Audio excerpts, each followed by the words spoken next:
Welcome back to Sunrise. Well, the president wants health care reform on his desk, passed by Congress by Christmas. Is this realistic? Well, right now, Senator Joe Lieberman is right smack dab in the center of this debate. We bring in Brian Schatz and Charles Ajou to talk about this. And guys, you know, he claims that he doesn't want to be there, but he's loving this, right? I think so, you know, and I don't begrudge anybody being moderate or being conservative about the issue of health care reform. But where I think Joe Lieberman has really crossed the line is he continues to move the goalposts. Originally, he said he could support a bill without the public option. So the public option was actually dropped, and they added something called the Medicare buy-in, which would have allowed people between 55 and 65 to buy into Medicare. So then after the weekend, and it seems like everything is fine, Joe Lieberman again announces that there's a problem. I think he is really enjoying this, and the problem here is not his views, but that he's negotiating in bad faith, and that's bad for democracy.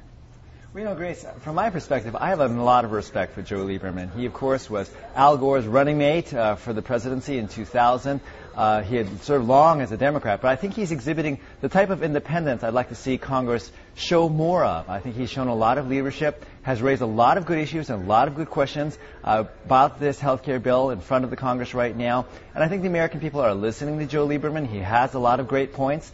And I hope the Congress listens to Joe Lieberman. Yeah, but, you know, is he independent or is he a traitor to the Democratic caucus? I think Joe Lieberman is independent, and that's what he has always advocated that he is. He's never made it any secret that he is an independent. He is, although he's caucusing with the Democrats, he is not a member of the Democratic Party, and I think his independence is very refreshing, and that's something I think we need a heck of a lot more of in the United States Congress. Well, I think what the problem here is that it appears that he's just trying to tweak people. It's not about any particular issue, because even when his issues are addressed, he manufactures a new one just to have a news conference. So it doesn't look like it's about the substance of the bill, but rather his desire to kind of be a player in the middle of all this, and that's the problem.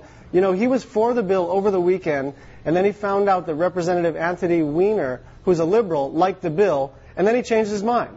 Wow. And that's just sort of nonsense. It has nothing to do with being independent or not. It's just that here's a guy who just likes to be on television, likes to be in the middle of it, and he's sort of given up any pretenses of being about the substance of the bill. He just wants to tweak the president. Grace, to show you that politics makes strange bedfellows, that I'm here defending Al Gore's former running mate. I think the bottom line here is that Joe Lieberman is raising a lot of very good questions, and I think that's frustrating a lot of the leadership in Congress. But again, I go back to this is exactly what we need more of in Congress, not less of. Who knew he'd be the star of the health care debate? All right, thank you so much to Councilmember Charles Ajou and Brian Schatz, the Democratic Party chair.